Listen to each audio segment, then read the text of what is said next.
দেরাদুনের একটা গ্রামীণ এরিয়া, সেখানকার একটা স্টেশন ছিল যেটার নাম ছিল দইওয়ালা।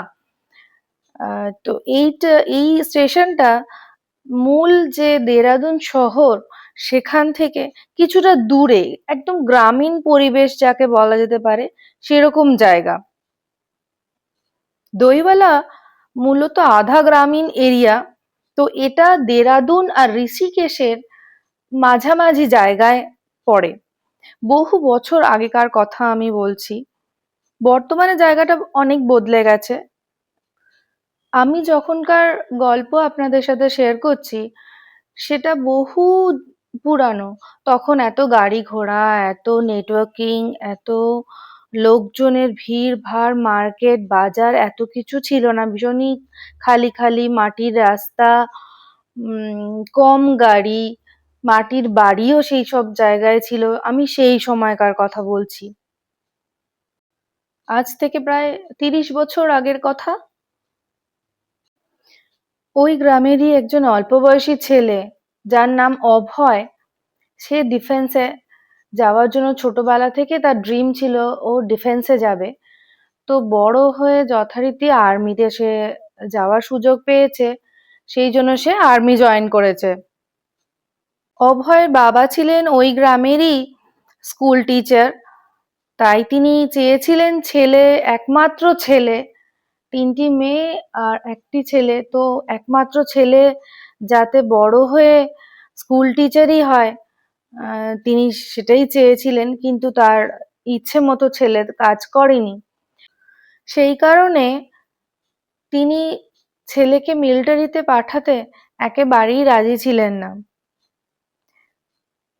তাদের বাড়ির আর্থিক অবস্থাও যথেষ্ট ভালোই ছিল, তাই বাড়ির কেউ চায়নি একমাত্র ছেলে মিলিটারি জয়েন করুক। চাকরি পেয়েই তার প্রথম পোস্টিং ছিল কাশ্মীরে।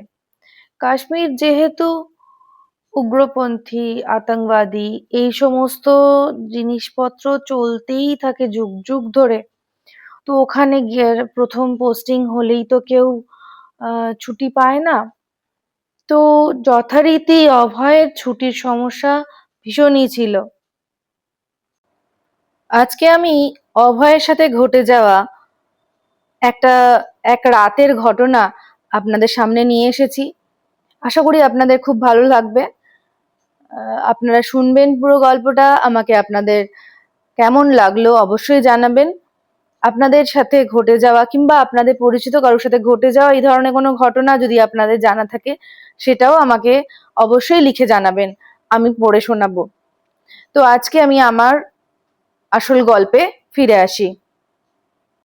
তখন যেহেতু এত ফেসবুক, হোয়াটসঅ্যাপ, মোবাইল এত কিছু ছিল না, শুধুমাত্র ল্যান্ডলাইনে ফোন করে অথবা চিঠি লিখেই যোগাযোগ করা সম্ভব হতো।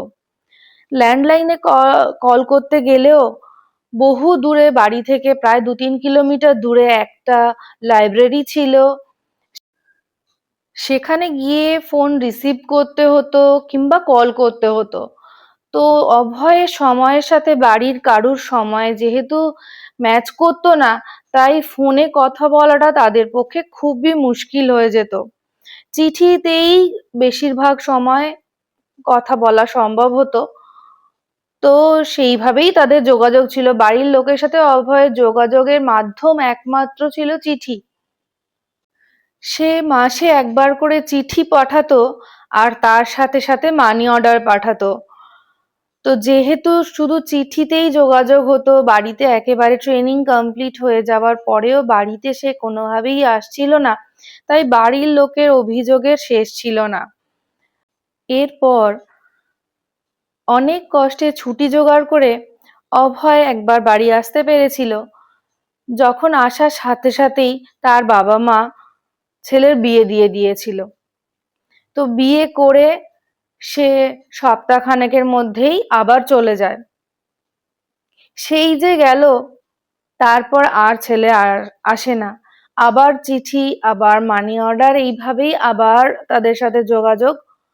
আর কোনোভাবেই অভয় আসতে পারছে না ওখান থেকে বাড়িতে। অভয় যদি চিঠি লেখেও সেগুলোর আর উত্তর আসে না। এইভাবে অনেক মাস কেটে যাবার পর মানি অর্ডার তো সে পাঠাতোই, কিন্তু মানি অর্ডার আর রিসিভ হচ্ছে, মানি অর্ডার ফিরে আসছে।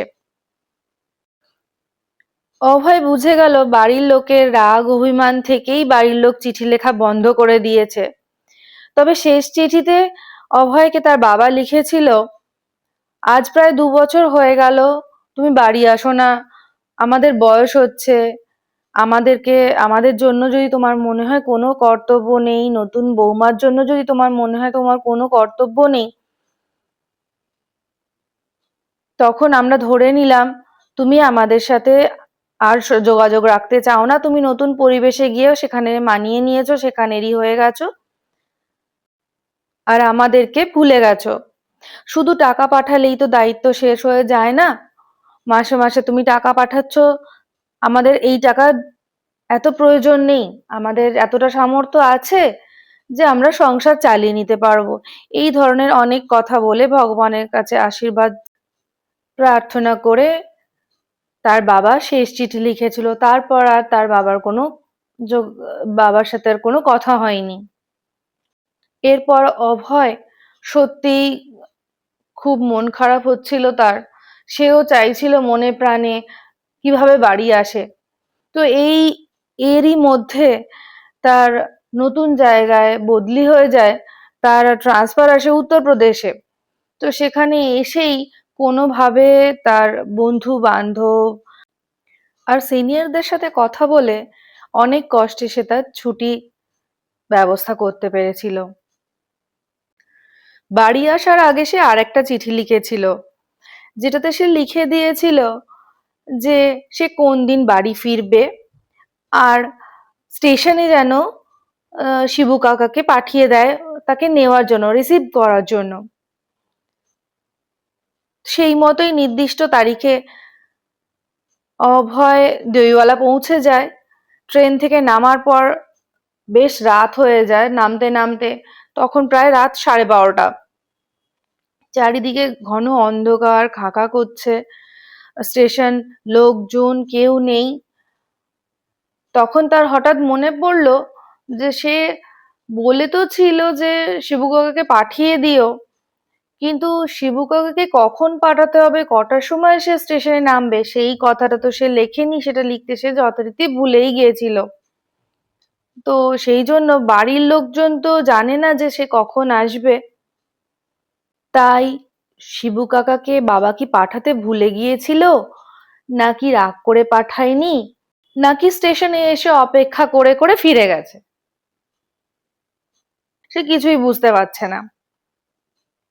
শিবু কাকাকে সে স্টেশনে না দেখতে পেয়ে স্টেশন মাস্টারকে সে জিজ্ঞেস করতে গেল যে তার জন্য কি কেউ এসেছিল, অপেক্ষা করছিল, চলে গেছে কি, এই সমস্ত নানান রকমের প্রশ্ন সে স্টেশন মাস্টারকে করতে থাকলো। স্টেশন মাস্টার বললেন তিনি তো কাউকে দেখেননি, তো কে আসার কথা ছিল। তখন অভয় বলল বাড়ি থেকে আমার লোক আসার কথা ছিল, কিন্তু কেন যে এলো না সে বুঝতে পারছে না। স্টেশন মাস্টার অভয়কে বললেন আমি তো এখানে অনেকক্ষণ আছি, সব সময়ই আছি এখানে, আমি তো কোনো গাড়িকে অপেক্ষা করতে দেখিনি, কেউ এসে ফিরে গেছে বলেও আমার যতদূর মনে হয় কেউ এসে ফিরে যায়নি। তো তখন অভয় ভাবছে চিঠিটা কি কেউ পেলো না, সে কিছু বুঝতে পারছে না, অথচ রাতও অনেক হয়েছে, সে বাড়ি যাওয়ার কোনো রাস্তা খুঁজে পাচ্ছে না। তো সেই জন্য স্টেশন মাস্টার বললেন আপনার বাড়ি এখান থেকে কত দূর। সে বলল 30-32 কিলোমিটার তো হবেই এখান থেকে। তো স্টেশন মাস্টার বললেন ওরে বাবা, এটা তো হেঁটে যাওয়াও সম্ভব না, আর এত রাতে আমি কোনো গাড়ির ব্যবস্থাও করে দিতে পারবো না। দিনের বেলা হলে যদিও আমি কোনো একটা ব্যবস্থা করে দিতে পারতাম, এখন তো একেবারেই সম্ভব না। তাছাড়া এত রাতে আপনার না যাওয়াই ভালো, রাস্তায় ডাকাত তো আছে, তাছাড়া ভূতের উপদ্রবও কম না, চোর ডাকাত ভূত এইসব পেরিয়ে কেন যেতে হবে, আপনি স্টেশনে আজকে রাতটা কাটিয়ে দিন, সকালবেলা না হয় আমি দেখছি কিভাবে আপনাকে পাঠানো যায়। আমি ওয়েটিং রুমের চাবি খোলা রাখছি, আপনি বরং রাতটা ওখানেই কাটিয়ে দিন, সকাল হলে গাড়ির ব্যবস্থা একটা কিছু করে দিতেই পারবো আমি। অভয় বলল, পেলে তো ভালোই হয়, না পেলে হেঁটেই রওনা দেব। এরপর সে ওয়েটিং রুমের বেঞ্চে শুয়ে একটু ঘুমানোর চেষ্টা করলো। ছাড় পোকার কামড়ের জ্বালায় সে ঘুমোতেও পারছে না। অনেকক্ষণ হয়ে গেল শুয়ে থাকার পর। এমন সময় হঠাৎ যেন কেউ বাইরে থেকে এসে ডাকলো, খোকা বাবু। তো চেনা চেনা আওয়াজ শুনে সে ধড়পড় করে উঠে বসে পড়ল। আরে, শিবু কাকা যে! কখন এলেন? এত দেরি হলো কেন? তো শিবু কাকা বললেন, না না, আমি এখন আসিনি, আমি আগেই এসেছি। তো বললো, কতক্ষণ হলে এসেছেন? আমি অনেকক্ষণ এসেছি। তো আমি স্টেশনের বাইরে যে বাইরেই গাড়িটা রেখে দিয়েছিলাম, ভেতরে নিয়ে আসিনি। অভয় তখন বলল, আমি আপনাকে দেখতে না পেয়ে ভাবলাম আপনি বোধহয় আসেনইনি। তো শিবু কাকা বলল, সেটা কি করে সম্ভব খোকা বাবু? আপনি আসবেন আমি আসবো না, সেটা হতে পারে? আপনার চিঠি আসার পর থেকে বাড়ির সবাই অস্থির হয়ে পড়েছে, কখন আপনি বাড়ি আসবেন, কবে আপনি বাড়ি আসবেন। সবাই অপেক্ষা করে বসে আছে। তো আমি তো আসতামই। চলুন, আমি গাড়ি বাইরেই রেখেছি। চলুন এবার বেরিয়ে পড়া যাক, অনেক রাত হয়ে গেছে। শিবু কাকা বলল, আমি ভাবলাম লাস্ট ট্রেনটা দেখি, দেখে তারপরে চলে যাব। সেই জন্য কিছুক্ষণ বসেছিলাম। অপেক্ষা করতে করতে কখন যে চোখ লেগে গিয়েছিল বুঝতেই পারিনি।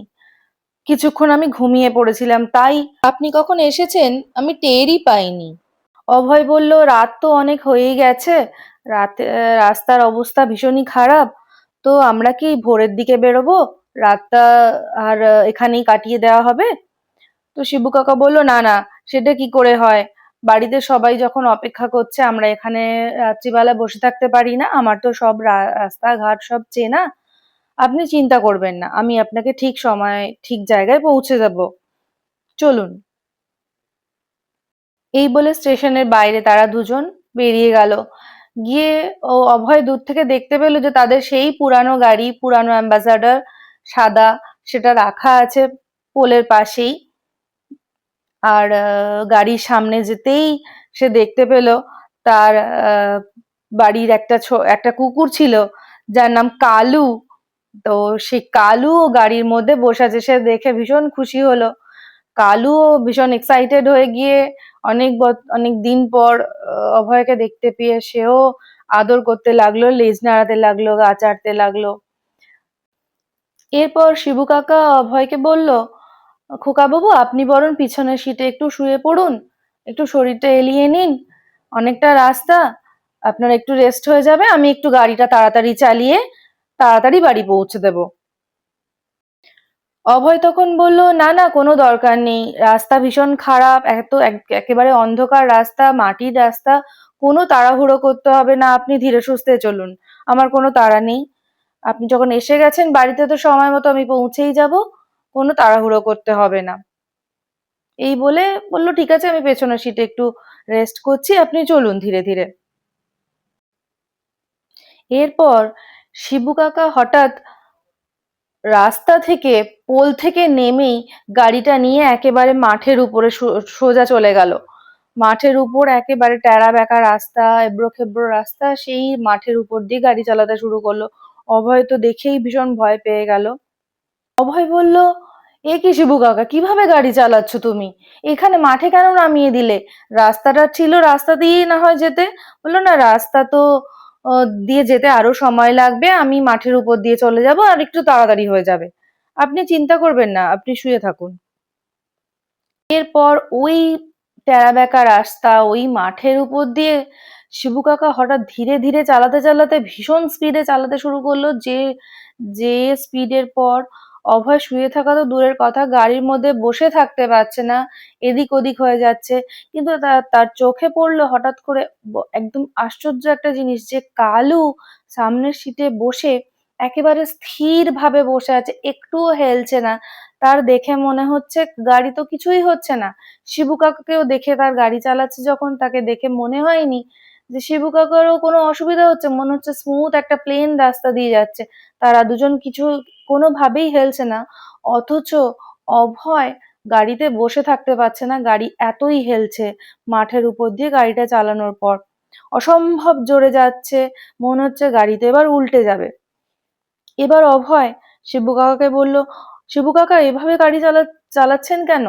এভাবে গাড়ি চালালে তো গাড়ি উল্টে যাবে। আমি তো বুঝতেই পারছি না, আপনি নর্মাল ভাবে চালান, কোনো তাড়া নেই। সে মনে মনে ভাবলো। শিবু কাকা বলল, আপনি নিশ্চিন্তে থাকুন, আপনি চিন্তা করবেন না, আমি আপনাকে ঠিক পৌঁছে দেব। অভয় তো ভাবলো, ভালোই ভালোই আমি বাড়ি পৌঁছাতে পারলে বাঁচি, এইভাবে গাড়ি চালালে কি করে আমি বসবো গাড়ির মধ্যে? পুরোনো আমলের গাড়ি, চাকা খুলে যাবে, গাড়ি ভেঙে যাবে, মানে এরকম ভাবে গাড়ি চালাচ্ছে। যেতে যেতে মাঠের মাঝে একটা সরু খাল পড়লো, যেটাকে পেরিয়ে যাওয়া তো গাড়ি নিয়ে অসম্ভব, কিন্তু শিবু কাকা মনে হলো যেন একেবারে জাম্প দিয়ে সেই খালটা পেরিয়ে চলে গেল। যেটার পর অভয় নিশ্চিত হয়ে গেল যে এটা নর্মাল কিছু হচ্ছে না তার সাথে, এগুলো অস্বাভাবিক জিনিসপত্র হচ্ছে। শিবু কাকা, কালু একেবারেই নর্মাল না, গাড়ি এইভাবে চলতেই পারে না, এটা কিভাবে যাচ্ছে? যাই হোক, সে ওইভাবে নিয়ে যাওয়ার পর বাড়ির সামনে গাড়িটা এসে দাঁড়ালো। বাড়ির গেটের সামনে গাড়িটা যখন দাঁড়ালো, পুরোনো আমলের অনেক বড় বাড়ি, দোতলা বাড়ি। সে বাড়িটা দেখে তার শরীরে প্রাণ এলো, মনে হলো যে এবার বোধহয় আমি বেঁচে গেলাম, এবার আমি গাড়ি থেকে নামতে পারলে বাঁচি। তো গাড়িটা যখন থামানো হলো, তারপর সে একটু শ্বাস নিল। তখন শিবু কাকা বলল, খোকা বাবু আপনি ঘরের মধ্যে চলে যান, আমি গাড়ি পেছন দিকে রেখে, কালুকে রেখে পরে আসছি। সেই বলে সে গাড়ি রাখতে চলে গেল, আর অভয় বাড়ির ভেতর ঢুকে গেল। অভয় গেট খুলে বাড়ির সামনে যেতেই তার বাবা মা সবাই বাইরে বেরিয়ে আসলো। অভয় বাবাকে দেখে পায়ে হাত দিয়ে প্রণাম করতে যখন গেল, তখন তার বাবা বলল, থাক বাবা, প্রণাম করো না, তোমার চিঠি আমি পেয়েছিলাম তুমি আজকে আসবে, কিন্তু তুমি এলে কি করে এত রাতে? স্টেশন থেকে বাড়িতে এলে কি করে? তুমি আজকে আসবে আমি তো জানতাম, কিন্তু কখন আসবে যেহেতু জানতাম না, তাই তোমার জন্য আমি কোনো গাড়ির ব্যবস্থা করতে পারিনি। সারাটা দিন অপেক্ষা করার পর এই সবে আমরা সবাই শুতে গেছি, কিন্তু তুমি এত রাতে এইভাবে না এসে রাতটুকু স্টেশনে থেকে সকালে আসলে পারতে, এত রাতে এলে কি করে? অভয় বলল, আমি তো শিবু কাকার সাথে এসেছি, শিবু কাকা আমাকে নিয়ে এলো যে। অভয়ের বাবা বলল, শিবু কাকা, শিবু নিয়ে এসেছে তোমাকে? তো অভয় বলল, হ্যাঁ শিবু কাকা নিয়ে এসেছে, শিবু কাকা বলল তুমি পাঠিয়েছিলে। তো তার বাবা বলল, শিবুকে তো আমি পাঠাইনি, কিন্তু শিবু ঠিক করেছে, শিবু যেটা করার ছিল সেটাই শিবু করেছে। তুমি ঠিক দেখেছিলে তো, ওটা শিবুই ছিল? যে হ্যাঁ, শিবু কাউকে কি করে আমি ভুল দেখতে পারি? কিন্তু আমার গাড়িতে বসে ভীষণ অদ্ভুত লাগছিল, গাড়ি চালানোটা ছোটবেলা থেকে আমি শিবু কাকাকে দেখেছি, এইভাবে তো গাড়ি চালায় না, শিবু কাকাকে ভীষণ অন্যরকম লাগছিল। কালুকেও দেখে আমার অন্য রকম লাগছিল। গাড়ি চালানো একদম অন্যরকম ভাবে আমি বাড়িতে এসেছি, অনেক কষ্টেই এলাম, কিন্তু এসেছি আমি, শিবু কাকাই আমাকে নিয়ে এসেছে। এই কথা শুনে অভয়ের বাবা বললেন, শিবু ঠিকই কাজ করেছে, শিবু তোমাকে ছোটবেলা থেকে চেনে, কিন্তু বাবা একটা কথা বলি, শিবু কাকা তোমার বেঁচে নেই, কালুও নেই। তো অভয় ভীষণ অবাক হয়ে গেল, এটা কি করে সম্ভব? সে তখন তার বাবাকে জিজ্ঞেস করলো, এটা কি করে সম্ভব বাবা, কি হয়েছিল? যে শিবু কাকা নেই অথচ শিবু কাকা আমাকে কিভাবে নিয়ে আসলো? তো তার বাবা তখন বলল, থাক বাবা ওসব কথা, এখন তুমি এখন খাও দাও, একটু ঘুমাও, পরে কথা হবে ওইসব ব্যাপারে, সব বলবো তোমাকে। এই বলে অভয়ের বাবা তার অভয়ের স্ত্রী শিবানীকে ডেকে পাঠালেন, বললেন, শিবানী, বৌমা, খাবারটা দিয়ে যাও, অভয়ের হাত মুখ ধুয়ে অভয় খাবে, অভয়কে খাবার দাও। এই বলে তিনি চলে গেলেন। অভয় হঠাৎ লক্ষ্য করল তার স্ত্রী শিবানী আগে তো কোনোদিন ঘোমটা দেয়নি, এখন সে দেখলো 1 হাত লম্বা ঘোমটা দিয়ে তার সামনে এসেছে। সে ভীষণ আশ্চর্য হয়ে গেল। তার মনে হলো একবার জিজ্ঞেস করি কি কারণে সে ঘোমটা দিয়েছে, কিন্তু তখন সে কিছু জিজ্ঞেস করলো না। এরপর সে হাত মুখ ধুয়ে খেতে বসলো। খেতে বসে দেখলো তার স্ত্রী পঞ্চব্যঞ্জন বানিয়ে তার সামনে খাবার দিয়েছে এত রাতে। সে বলল, এত রাতে এত খাবার কখন বানালে, কিভাবে বানালে? তো তার স্ত্রী তার কোনো কথার কোনো উত্তর দেয় না। সে শিবানীকে জিজ্ঞেস করলো, আমি এতদিন বাড়িতে আসিনি তাই কি রাগ হয়েছে, অভিমান হয়েছে? এই ধরনের নানান ধরনের কথা সে যখন বলল, তার স্ত্রী কোনো উত্তর না করলো না, শুধু দেখতে পেল সে তার চোখ থেকে টপ টপ করে জল পড়ছে। সে ঘরে ঢোকা থেকেই দেখছে লোডশেডিং, চারিদিকে একেবারে অন্ধকার, কয়েকটা হ্যারিকেন জ্বলছে। সেই হ্যারিকেনের আলোতেই সে খেয়েছে, হ্যারিকেনের আলোতেই হাত মুখ ধুয়ে তার স্ত্রীর সাথে সে বসে একটু কথা বলছিল। অভয় এতদিন কোথায় ছিল, সেখানে সে কি করতো, নানান রকমের কথা সে বলতে লাগলো, কিন্তু তার স্ত্রী কোনো কথার কোনো উত্তর দিল না। যেহেতু জার্নি ভীষণ অনেকটাই লম্বা হয়েছিল, তাই সে খুবই ক্লান্ত ছিল। খাবার দাবার খাওয়ার পর সে ক্লান্তিতে ঘুমিয়ে পড়লো, আর তার শিবানী তাকে হাত পাখা দিয়ে হাওয়া করছিল, সে দেখলো, সেটা দেখতে দেখতে সে ঘুমিয়ে পড়লো। পরদিন যখন ঘুম ভাঙলো, লোকজন প্রচুর চিৎকার চেঁচামেচি শুনে তার ঘুম ভেঙে গেল। সে সে একটা আধ ভাঙা নোংরা ধুলোবালি মাখা খাটের উপর বসে আছে। যে বিছানাটায় বসে আছে সেই বিছানাটার চাদরটাও ছেঁড়া। চারিদিকে ঘরে মাকড়সার ঝুল, জানালা ভেঙে যাচ্ছে, জানালাটা খোলা। ঘরটা দেখে মনে হচ্ছে তার বহু দিন হয়ে গেছে কেউ আসে যায় না, ঘরটা ভেঙে পড়ছে, এরকম একটা ঘরের মধ্যে সে বসে আছে। কিন্তু সে যখন রাতে এসেছিল, তার এগুলো কিছু মনে নেই যে ঘর এরকম এতটা খারাপ ছিল। সে তো খুব সুন্দর দেখলো সবকিছু। সে তৃপ্তি করে খাবার দাবার খেয়ে বিছানায় ঘুমাতে গেল, কিন্তু সকালে এইসব কি দেখছে সে?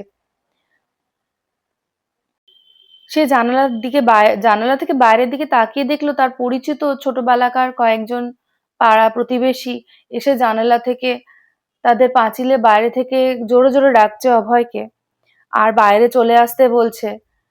অভয় তো কিছু ভেবে পাচ্ছে না, হকচকিয়ে গেছে। সেই দেখে বাইরে থেকে কয়েকজন বলল, ঠিক আছে অভয়, তুই ওখানে বস, আমরা আসছি, তোকে ভেতর থেকে নিয়ে আসছি।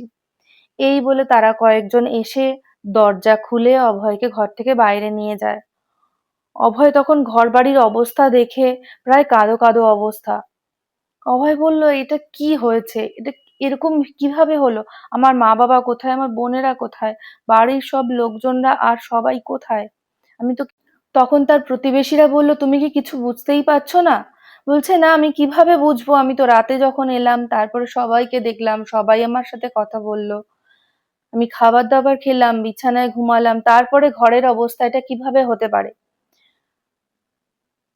তারা বলল, তুমি যা দেখেছো সব ভুল দেখেছো। তখন অভয় বলছে, কি বলতে চাইছো তোমরা? আমার তো মাথা গা সমস্ত ঘুরছে। অভয়ের পাড়ার এক দূরসম্পর্কের কাকা তাকে বলল, ওরা কেউ ছিল না রে, কাল রাত্রে যাদের তুই দেখেছিস তারা কেউ জীবিত না। বেশি দিন না, মাত্র মাস ছয়েক আগে গ্রামে কলেরা হয়েছিল, তো সেই কলেরায় বহু লোকজন মারা গেছে। তো তোদের বাড়ির মা বাবা, তোর স্ত্রী আর বোনেরা সবাই সেই সেই কলেরার প্রকোপেই মারা গেছে, যার মধ্যে শিবু, শিবু কাকা, কালু, পাড়ার আরো অনেকে মারা গেছে। গ্রাম প্রায় উজাড় হয়ে যাবার মতো। কয়েকটা বাছা বাছা দু একটা ঘরই আছে যাদের বাড়িতে এখনো লোকজন বেঁচে আছে। তো তারা বলল, আমরা সবাই অনেক চেষ্টা করেছি তোর সাথে যোগাযোগ করার জন্য।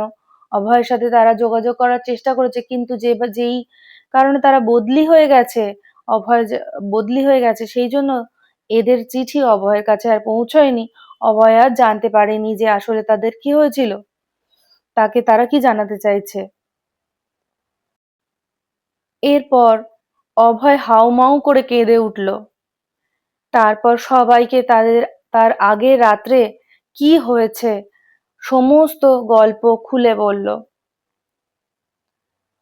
এরপর বাড়ির কেউ যেহেতু নেই, সেই জন্য অভয় একটু ভেঙে পড়েছিল মন থেকে। সে ভাবলো, দিন দুয়েক আমি এই কাকার বাড়িতে থেকে আবার চলে যাব নিজের কাজে। সারাটা দিন কোনোভাবে তার কেটে গেল। লোকজন, হইচই, চেঁচামেচি, নানান রকম প্রশ্ন, নানান জিজ্ঞাসা, তাকে পাড়ার লোকজন ঘিরে আছে, এই সব করে কেটে গেল। যেই রাতটা এলো, সেই তার সমস্ত দৃশ্য আবার তার চোখের সামনে ভেসে উঠছিল বারবার। শিবু কাকার হাসি, গাড়ির অস্বাভাবিক গতি, খাল পেরোনোর সময় কিভাবে পেরোলো গাড়িটা সে তো বুঝতেই পারলো না। শিবানী কেন কাঁদছিল, তার চোখের সামনে সবকিছু ভেসে উঠল।